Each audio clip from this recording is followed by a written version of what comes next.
People don't cry over Imam Hussein alayhi salam, that is their own issue. Us crying over Imam Hussein alayhi salam does what for us? It allows us, before Allah subhanahu wa ta'ala, to know that we have done what? Not our duty before Allah, not our duty before the Imam, not our duty before Rasulullah sallallahu alayhi wa alayhi. We are inching away, we are inching towards gaining closeness through this tragedy, through this sacrifice. And Hussein alayhi salam will forever be the father of the free. He will forever be the one who gave that ultimate sacrifice that saved Islam. Now you and I, the way we interact with it is on us to determine what do we want in connection to Imam Hussein alayhi salam. Someone else doesn't want to cry, that's on them. You have the freedom, and now connect this to the intellectual freedom that we're going to talk about. You have the freedom to believe whatever it is that you want to believe. Adopt any kind of concept or doctrine that you have. You may say that this is the way you lead your life, and this is the way I lead my life.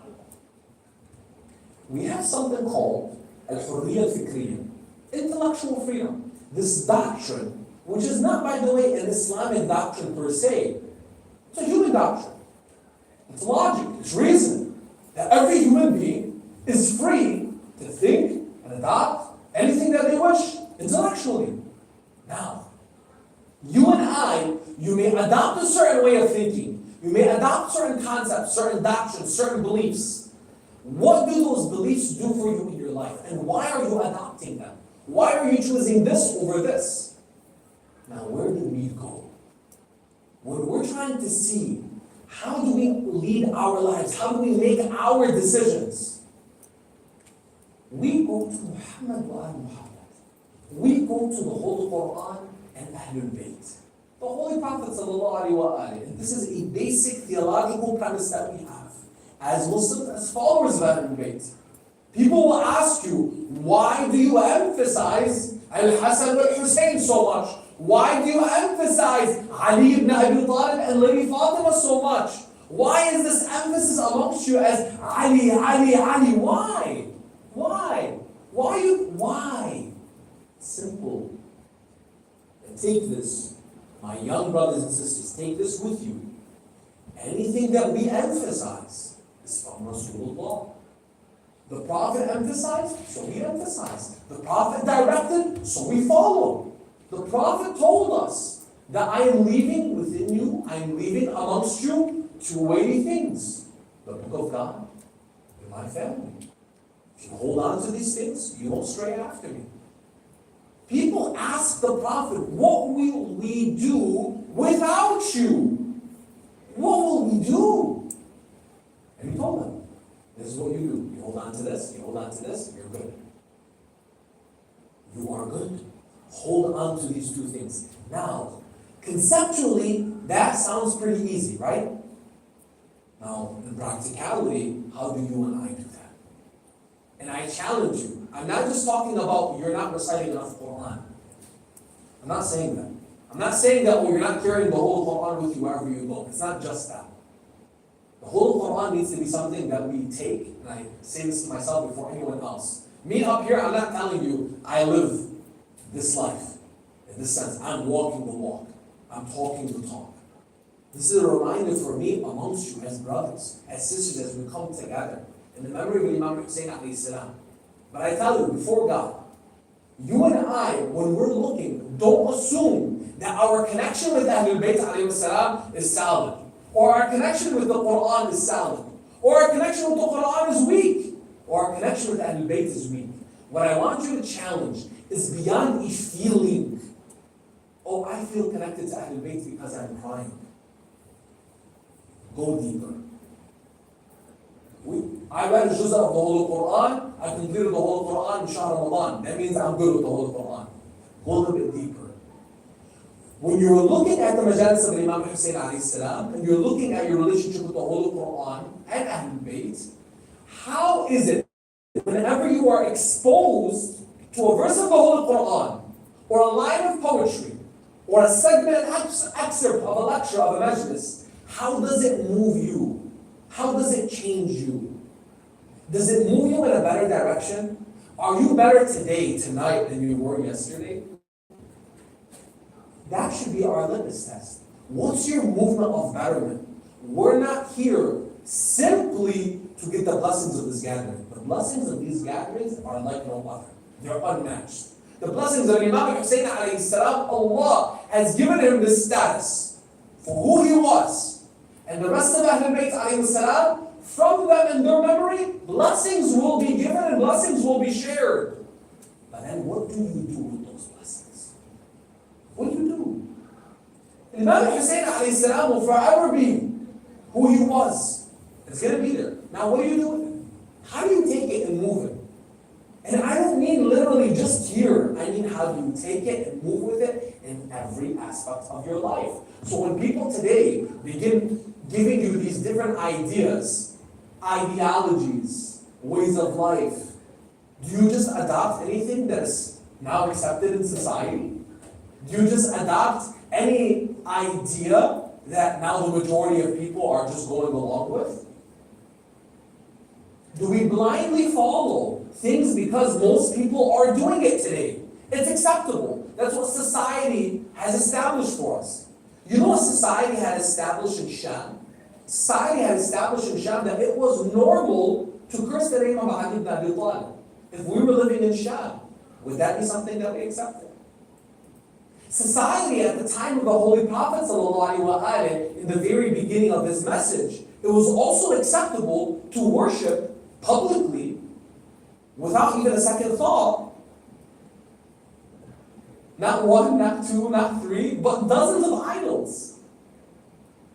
You and I, it may not be something so explicit and apparent, but they may be a little bit quieter, a little bit more implicit.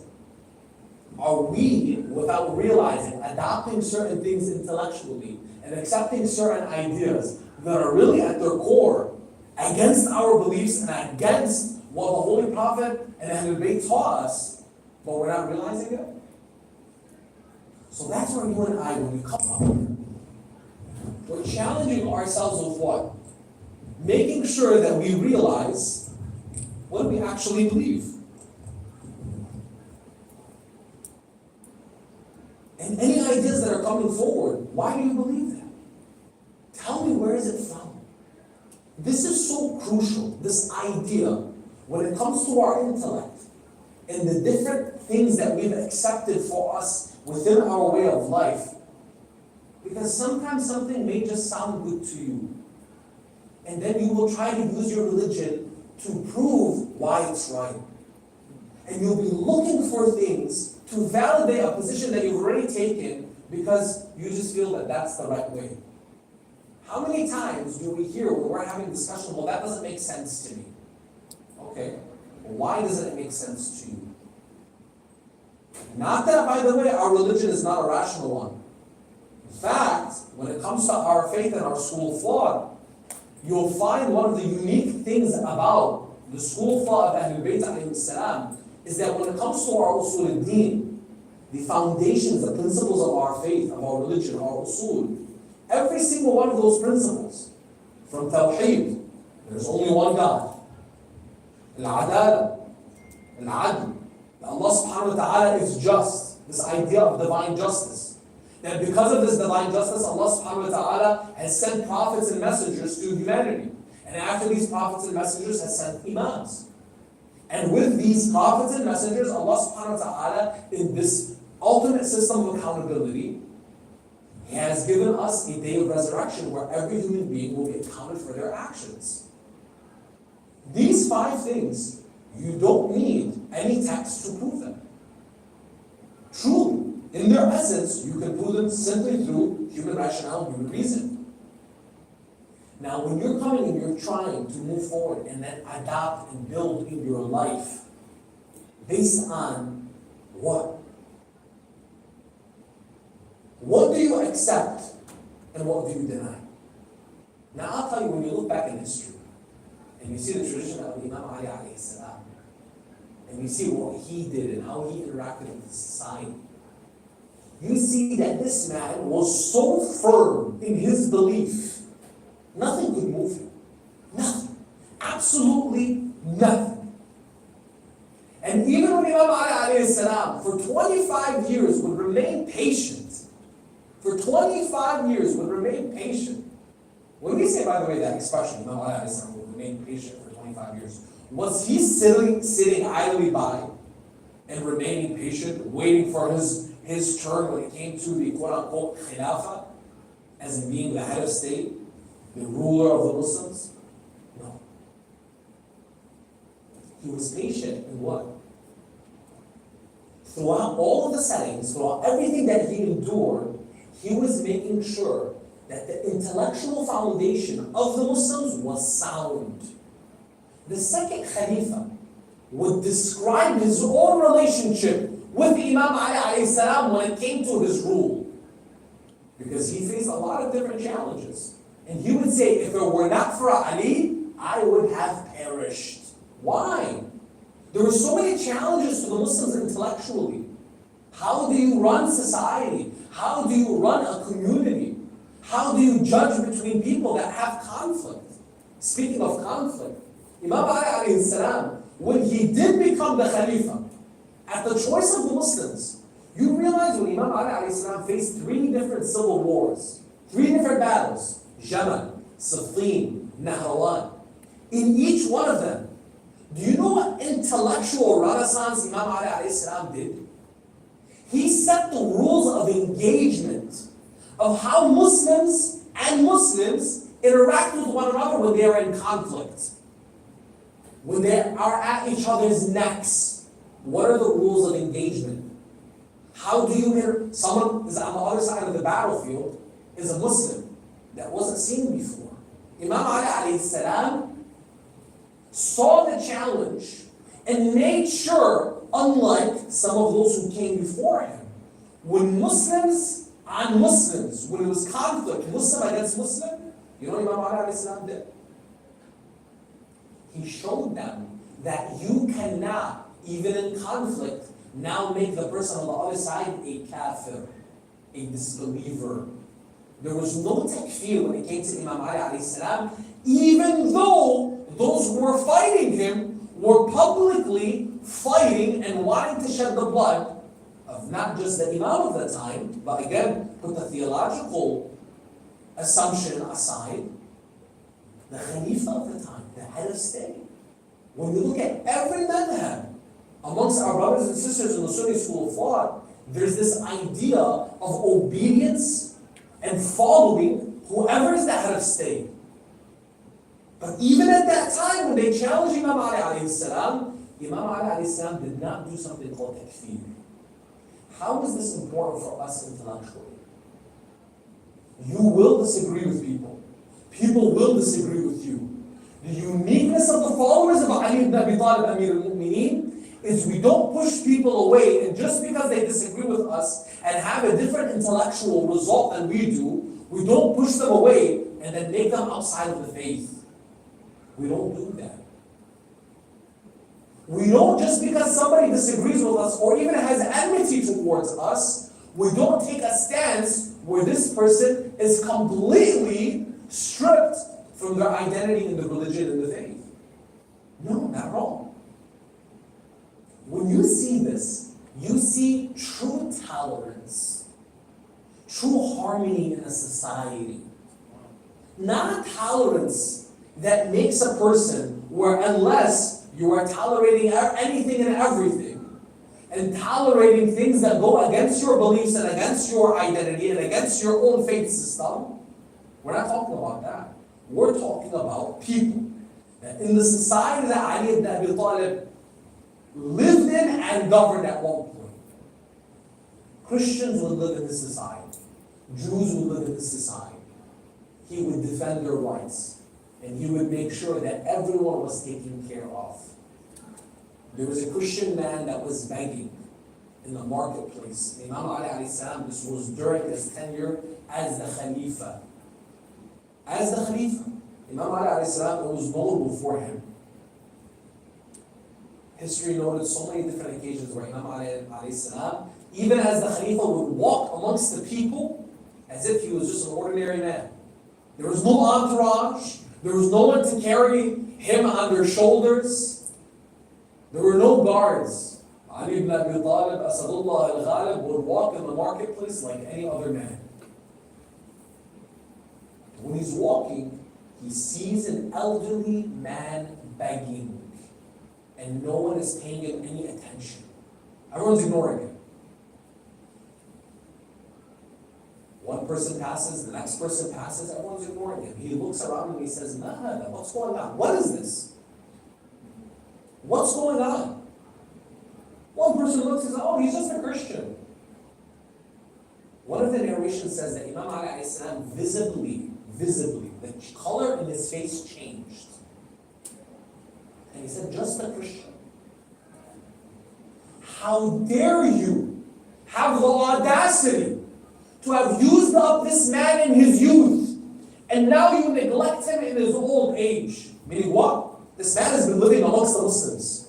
When he was of use to you as a young man working in society, you were okay with him. But now that he's an elder, he's older, and he supposedly has no more use for society, you just neglect him and you say, "Oh, he's someone else. He's not amongst us. He doesn't believe the way we believe." He said, "Go to the treasury at once and make sure that this man, every single one of his needs is taken care of." Imam Ali alayhi salam ached for people that didn't believe the same way he believed. How do you think he would feel about you and I if we are neglecting one another and we are taking positions, stances against one another? Because, for example, this person does taqleed of this majah and I do taqleed of this majah. So I'm going to move away from this person and I'm going to create this camp and that camp. Or that if somebody belongs to a different school of law, or somebody has a different kind of position than I do on this social issue, this affair that we're talking about today. We should never make the intellectual differences that we have amongst one another, because if our intellectual foundation is a sound one, and we're going back to Muhammad wa al-Muhammad, and we're going back to the Quran and Ahlul Bayt, we know from the Quran, Allah subhanahu wa ta'ala tells us in chapter 49, verse 13, that we have created you of male and female. And we have made you of nations and tribes so that you may get to know one another. إِنَّا خَلَقْنَاكُم مِّن ذَكَرٍ وَأُنثَىٰ وَجَعَلْنَاكُمْ شُعُوبًا وَقَبَائِلَ لِتَعَارَفُوا إِنَّ أَكْرَمَكُمْ عِندَ اللَّهِ أَتْقَاكُمْ. The best amongst you is the most pious.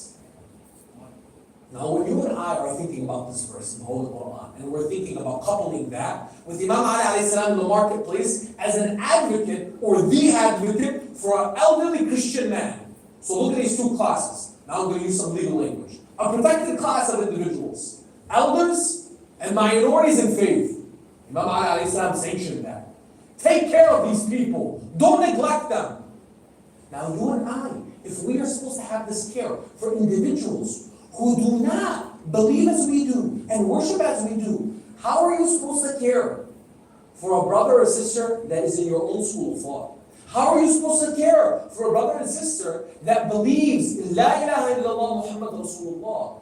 What is that? Remember these four spheres of identity. Let's review. Four spheres of identity that we, as muhabbeen, as lovers of Ahlul Bayt, as Shia, as followers of Ahlul Bayt, we have. Your core identity, and you're proud of it. As I'm a follower of Ahlul Bayt, I'm Shia. Think of this as your socio-spiritual identification in the world today. Alright? In society, I'm identifying with this social, spiritual, or social religious identity. You're a Shia. Beyond that, you share in a sphere of identity with your Muslim brothers and sisters from different schools of thought. La ilaha illallah Muhammad Rasulullah. I'm providing for you an intellectual framework. Right? Second sphere, Islam. You belong, as a Shia, you belong to Islam just as much as any other person who says La ilaha illallah Muhammad Rasulullah. And there I say, you belong to it as a protector and guardian of that religion of La ilaha illallah Muhammad Rasulullah. The third sphere of identity, monotheism. We believe in one God, the cause of all causes, the creator of this universe and everything in existence. You share the identity with Christians and Jews. And finally, beyond it all, you share an identity in humanity. Any human being that walks this earth, you have a connection to him or her as a human being. Khalq, a creation. Amir al-Mu'mineen Ali ibn Abi Talib in letter 53 of Nahj al-Balagha. This was an executive order. Letter 53 was an executive order that the Imam gave towards the end of his tenure as the Khalifa to a newly appointed governor of Egypt. This newly appointed governor never saw the rule of Egypt. And look at subhanAllah, that the Imam spent the time, even though Malik al-Ashtar would never rule Egypt. He was killed, he was assassinated on his way to Egypt. But look at this executive order that now today is letter 53 of Nahj al-Balagha. Nahj al-Balagha being that book, that compilation by the 11th century scholar, Al-Sharif al-Radhi, who compiled the sermons, the letters, and the sayings of Amir al-Mu'mineen Ali ibn Abi Talib. In this letter, he tells Malik, "O Malik, do not be a ferocious beast over your subjects, your citizens. You are to treat people as one of two kinds. Your brother in faith, أخ لك في الدين, and نظير لك في الخلق. Your brother in faith or your equal in humanity in creation." Realize, my dear brothers and sisters, Imam Ali alayhi salam, when he gave this executive order to Malik and these instructions of governance, Egypt was a non-Muslim society. The majority of the people that lived in Egypt at that time were non-Muslims. But the Muslims had authority of that province, of those lands. Imam Ali alayhi salam was instructing his own people, how do you rule over a non-Muslim society? How do you engage with people that don't believe as you believe? So you and I, when we're living in the United States of America, in Canada, in the United Kingdom, in Australia, in New Zealand, in any other place around the world, do we suddenly not know how to act because we're in a non-Muslim society? Absolutely not. We know how to act. We know how to be. We know how to live. We know how to exist. And not just survive. We know how to thrive. Why? Because we have the instructions. Now I'll go back to the Quran and Ahlul Bayt and that relationship we were just talking about earlier. Do you follow the instructions or not? Listen, life is not complicated. It really isn't. We complicate things. We get in our own way. You either do it or you don't. You either make it happen or you make excuses. It's up to you. Where do you want to be? Where do you want to see yourself? Do you want to grow? Then follow the plan. What's the plan? The Prophet and Ahlul Bayt gave it to you. Prescription, clear, go for it. It's not complicated. It really isn't. But I'll tell you, I complicate things. I make excuses. I'm the first one. I'm the first one to say how everything didn't go my way because of everything outside of me. I don't assume responsibility. I start pointing the finger. But know that anytime you're pointing the finger, you got three fingers pointing right back at you. It's a natural mandate. You point the finger, now you know you got three fingers pointing back at you. You assume the responsibility. And when it becomes a reality, and you see for yourself, hey man, I need to grow up. I need to mature a little bit. You'll realize now when I want to man up, and I want to assume responsibility, what's the first step? Admitting where you're wrong. Admitting where you're falling short. You can't change and you will not change until you actually make that acknowledgement. This is where I'm falling short. This is where I need to work on. This is what I need to make happen. You want to build an intellectual framework, an intellectual foundation? My brothers and sisters, listen carefully to this. You listening? You with me? Everybody with me? Yes.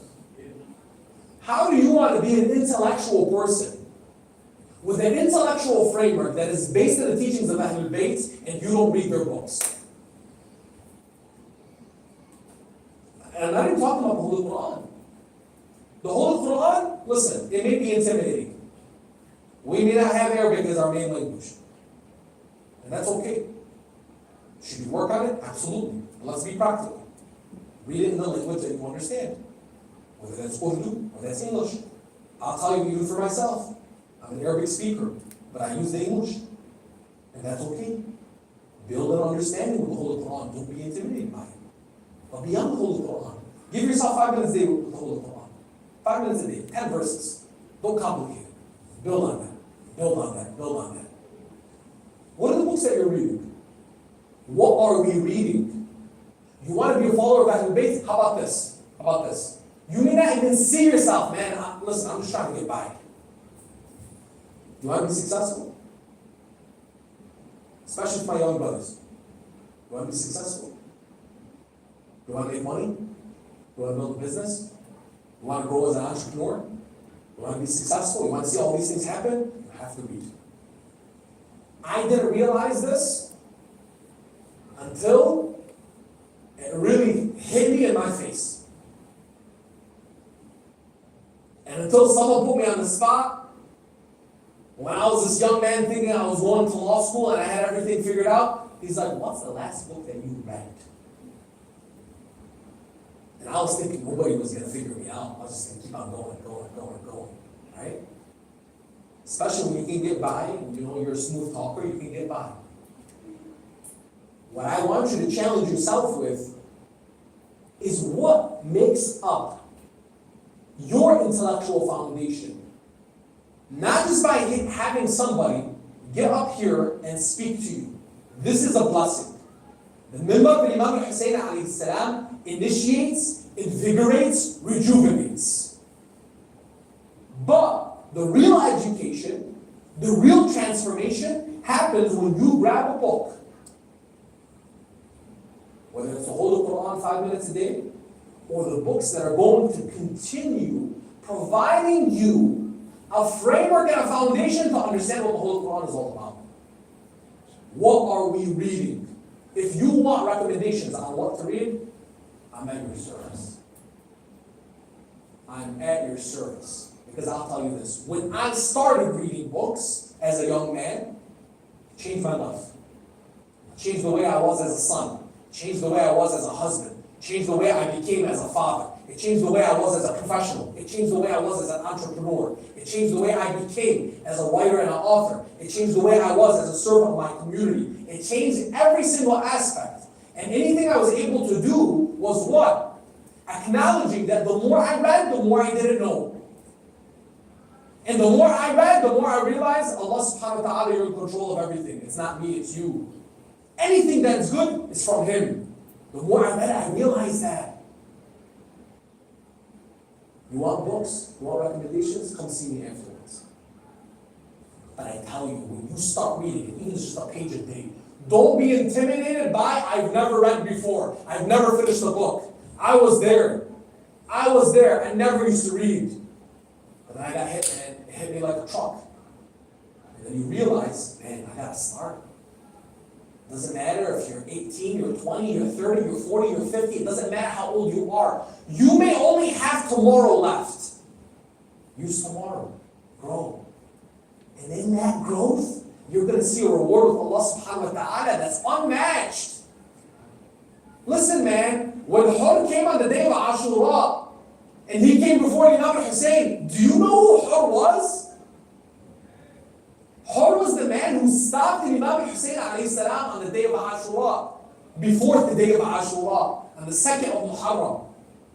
For over a week, Hur was the cause with 500 cavalry. Besieged Imam Hussein alayhi salam. You know the conversation that Imam Hussein alayhi salam had with Hur?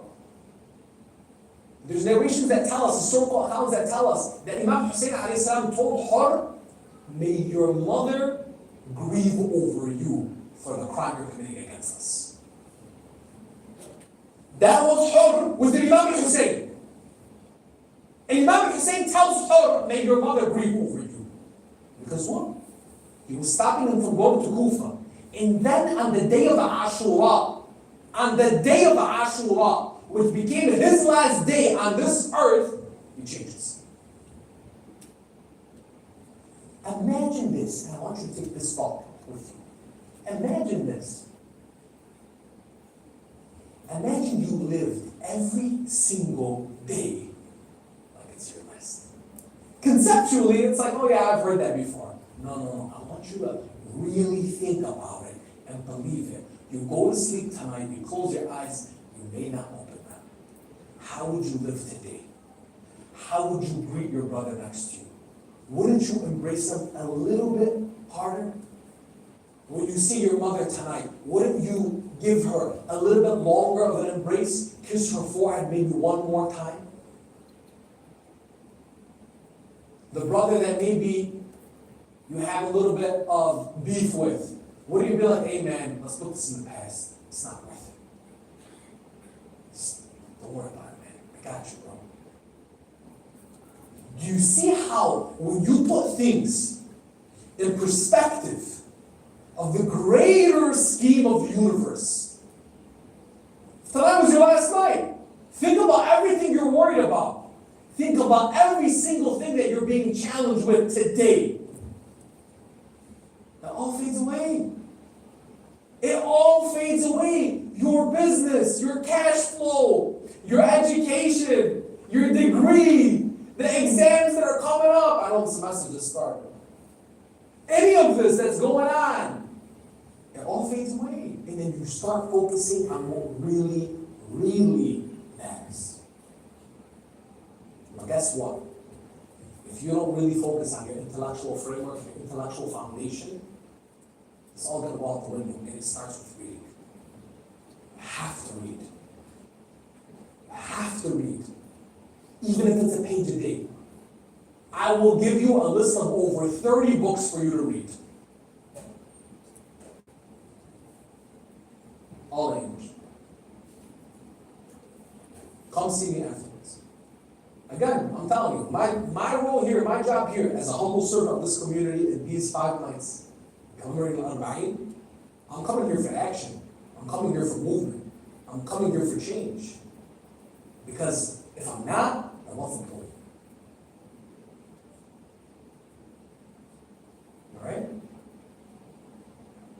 All right. In the love and memory of the champions of Karbala, tonight, for the Majlis for Musibah, I want us to remember some individuals that were not present on the day of Ashura. But their impact was felt because who they left for the day of Ashura.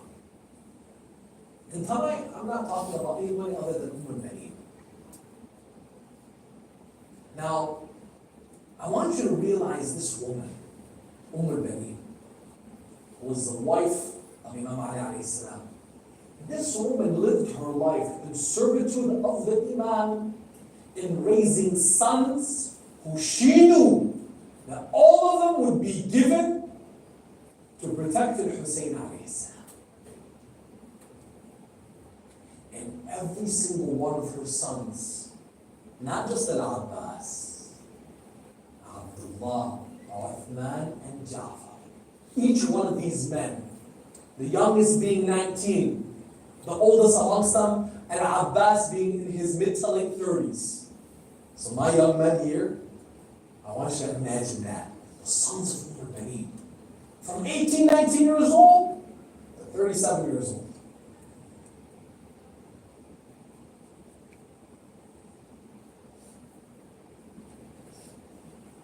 It's these stories, this remembrance, that enlivens our hearts. So tonight, as we remember her, I want you to think of each one of these individuals, Moughania and Abbas, her son, and his brothers.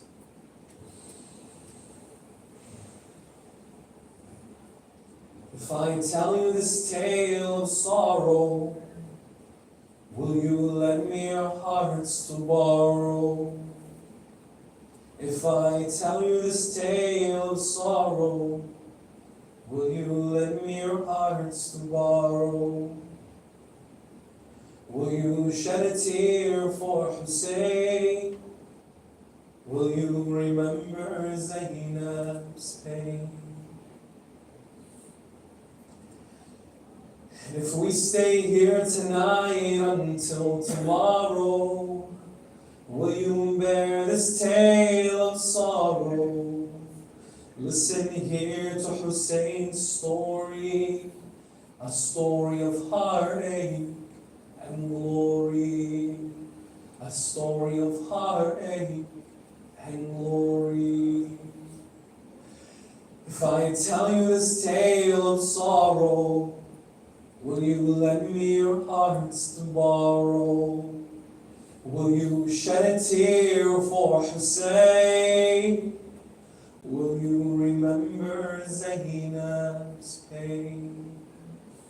If we stay here tonight until tomorrow, will you bear this tale of sorrow?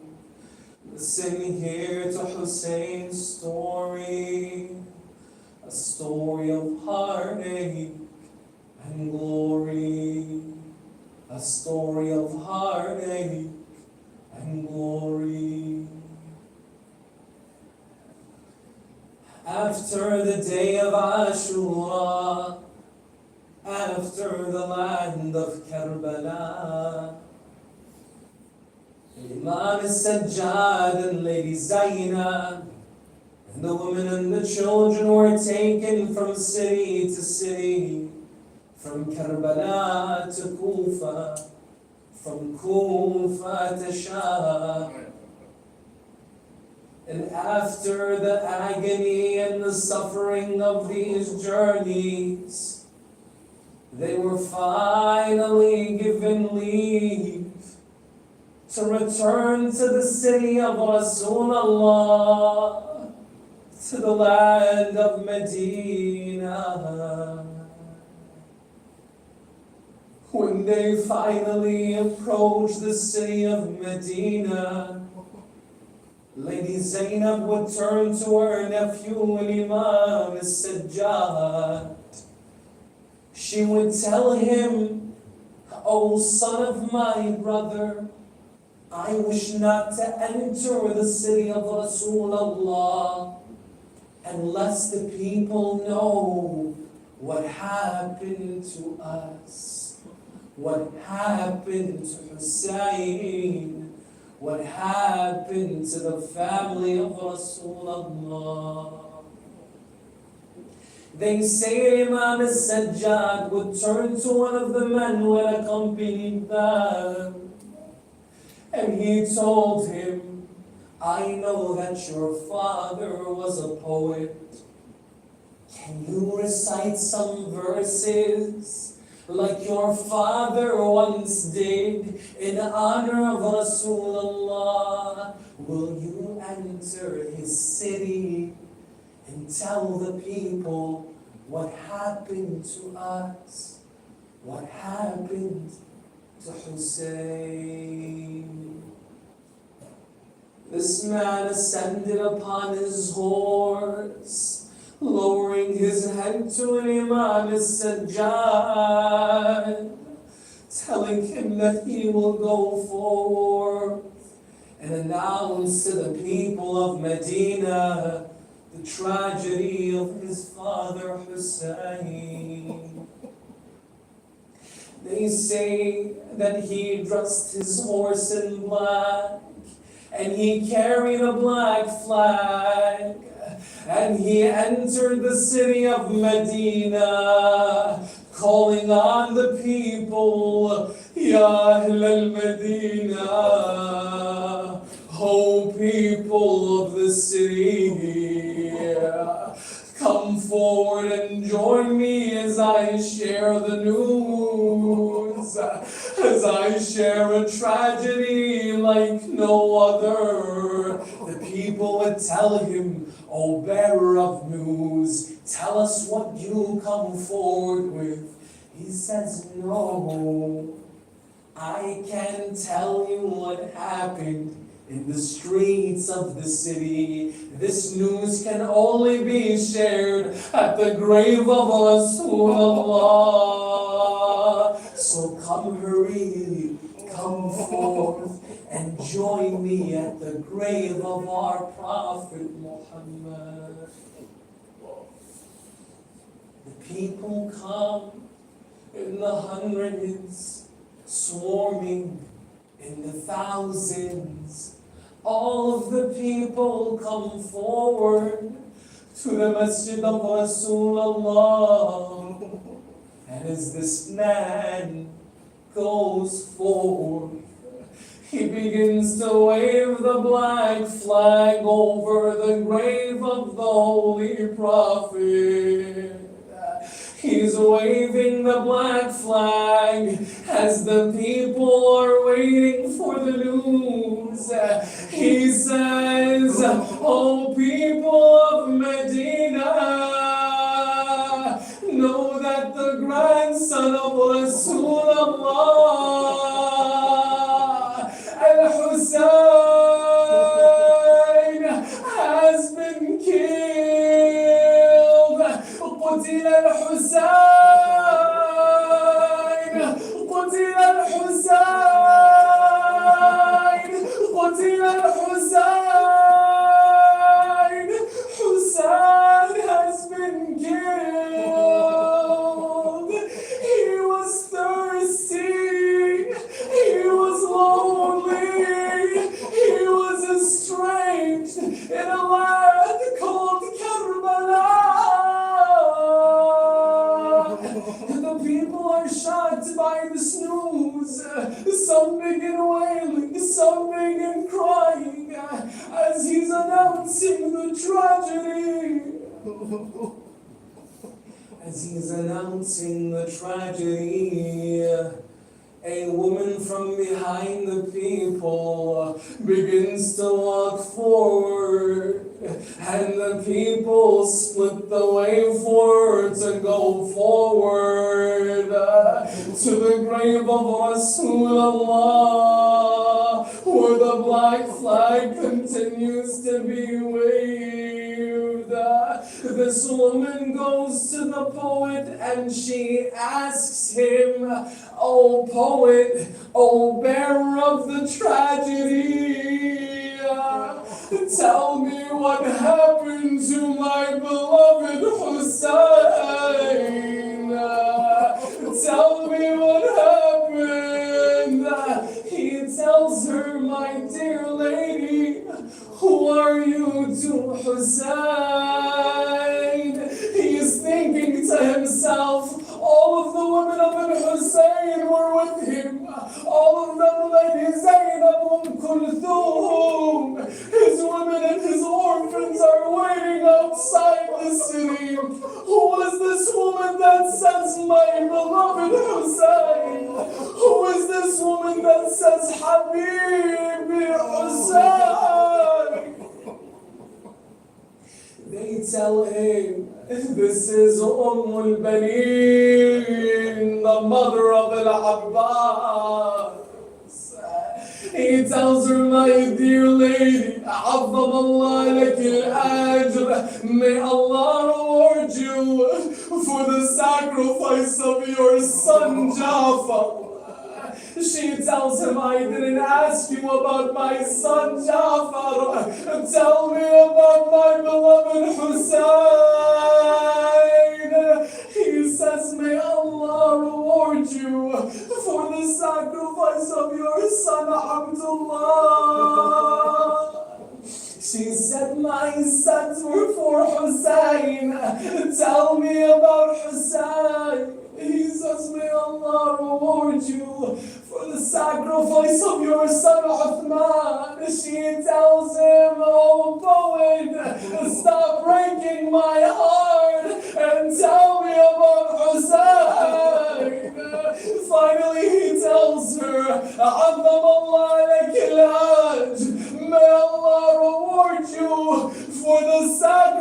القمر ما بيهانش من عباس. And he recites, he says, and Abbas went to the river to get the water for Sakina, but would not return. May Allah reward you with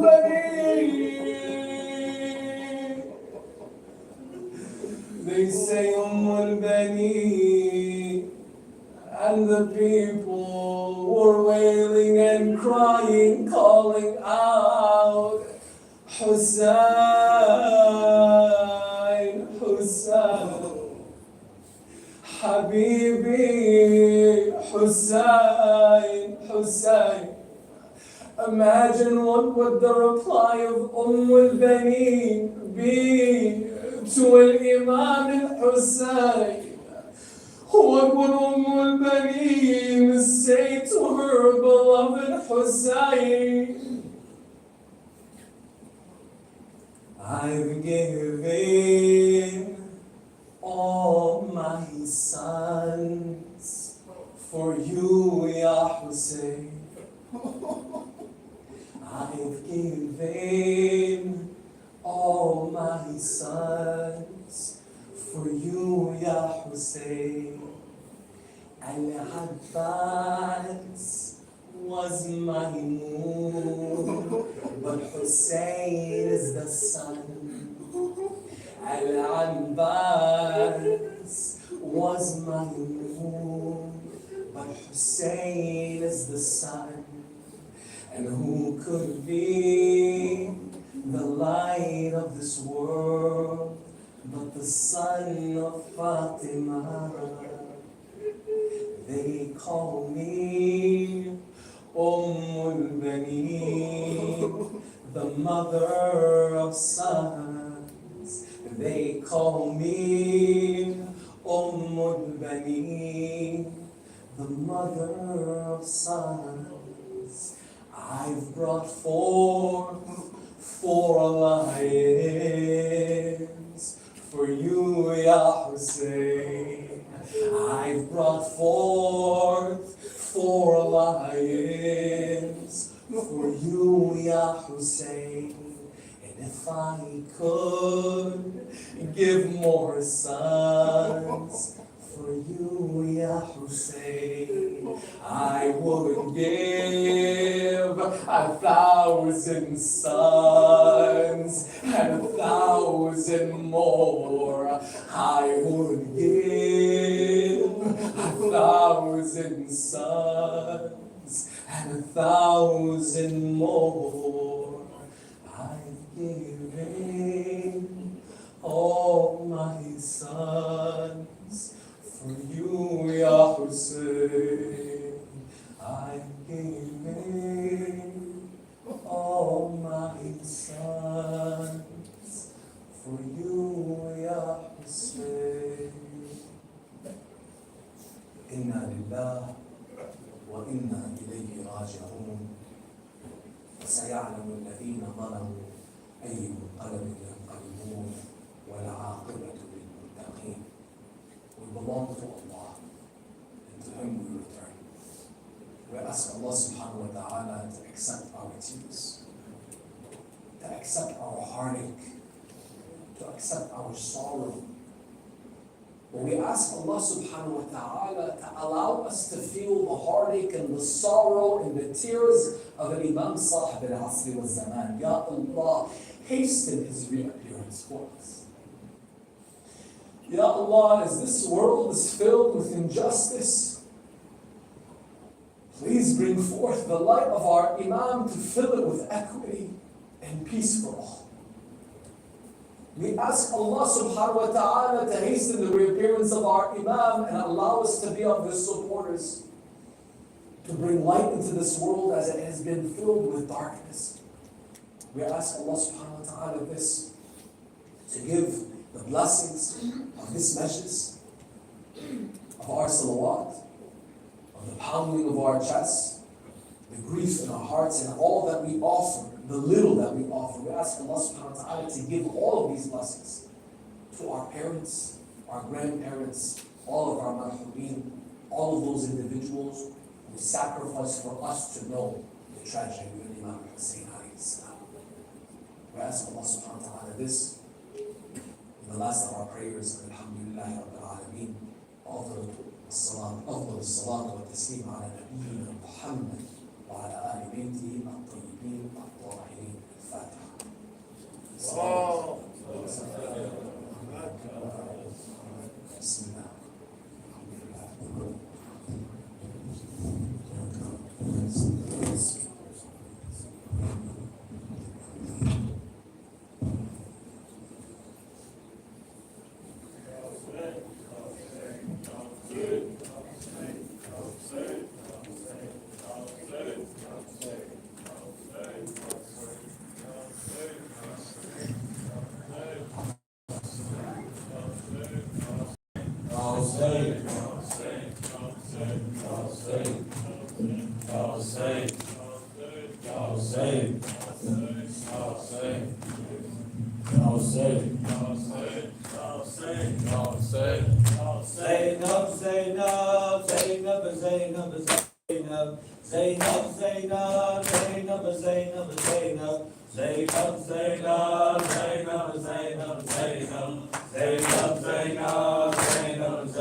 Zainab is the name of patience. Zainab taught us for generations. Her father's will and her mother's fragrance, Kaaba of sorrow and lamentation. Zainab, Zainab, Zainab, Zainab, Zainab, Zainab, Zainab, Zainab, Zainab, Zainab, Zainab, Zainab, Zainab, Zainab, Zainab. Zainab, Zainab, Zainab, Zainab, Zainab, Zainab, Zainab, adornment of Ali Mawla. Zainab is the memory of Al-Zahra, her held up high in the land of Karbala.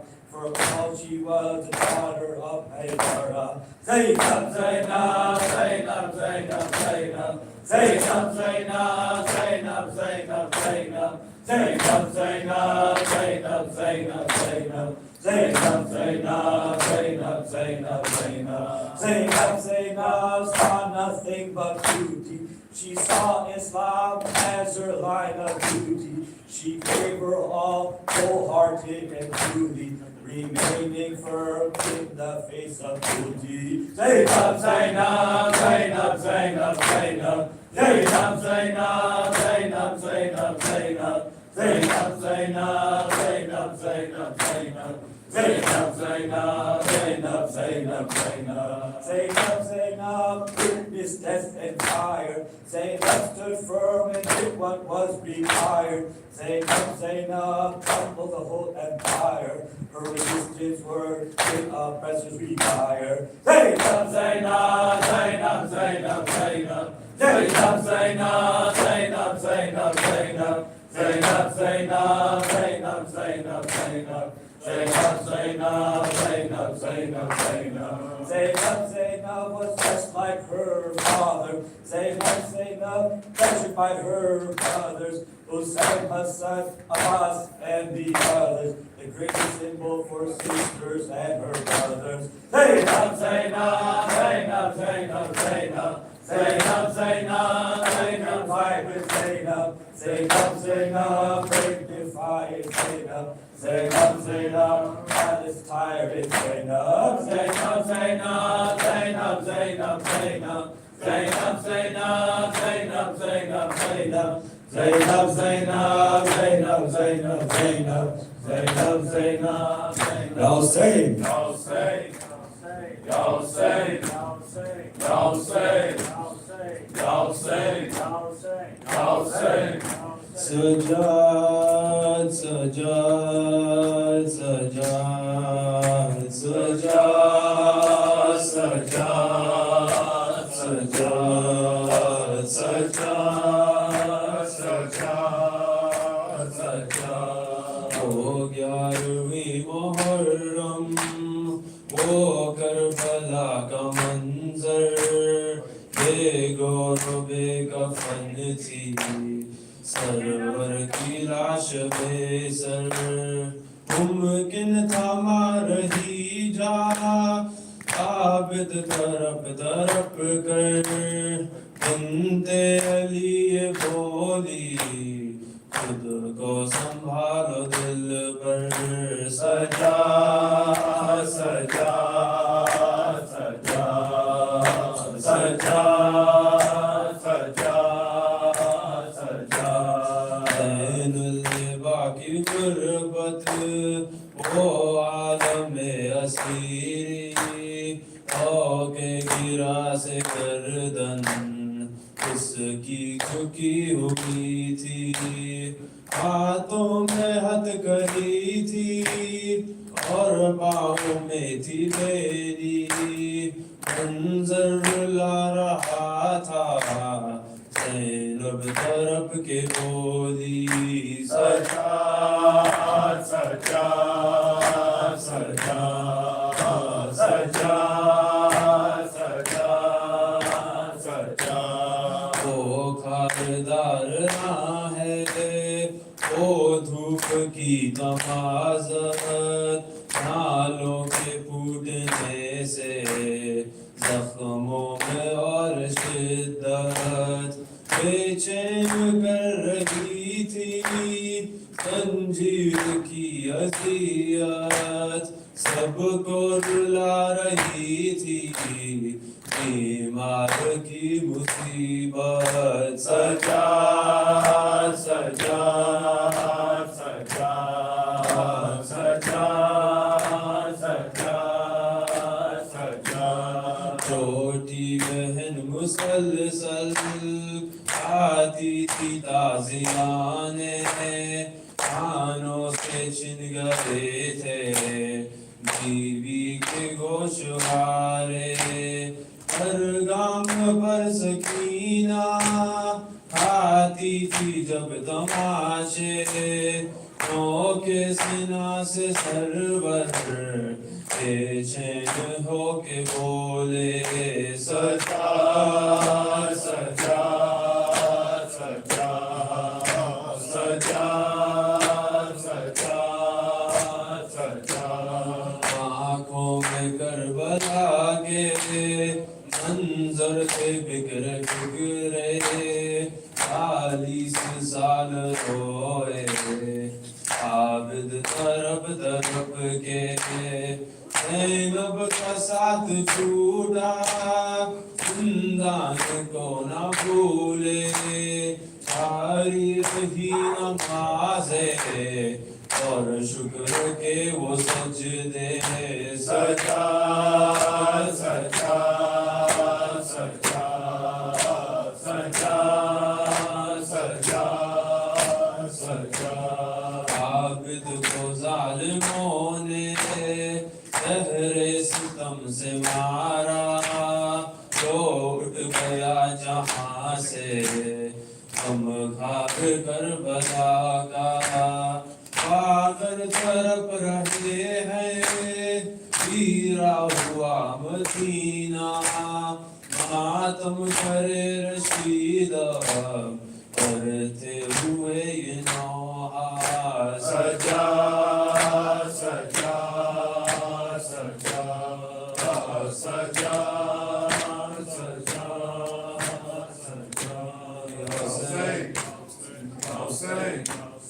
I'll sing. حسين يا آل محمد صلوات. اللهم صل على محمد وآل محمد.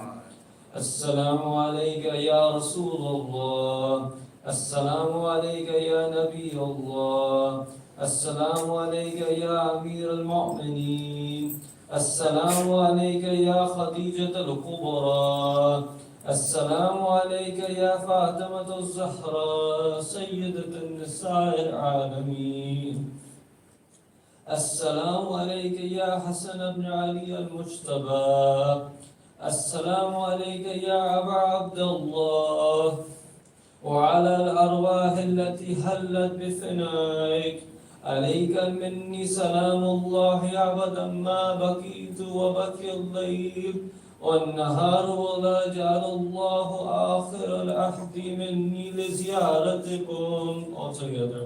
السلام على الحسين وعلى علي بن الحسين وعلى أولاد الحسين وعلى أصحاب الحسين. السلام عليك يا علي بن حسين زين العابدين، السلام عليك يا محمد بن علي الباكر، السلام عليك يا جعفر بن محمد الصادق، السلام عليك يا موسى بن جعفر الكاظم، السلام عليك يا علي بن موسى الرضا، السلام عليك يا محمد بن علي الجواد، السلام عليك يا علي بن محمد الحادي، السلام عليك يا حسن بن علي العسكري، السلام عليك يا حجة بن حسن يا صاحب الزمان، السلام عليك يا خليفة الرحمن، السلام عليك يا شريك القرآن، السلام عليك جميع ورحمة الله وبركاته. اللهم صل على محمد وآله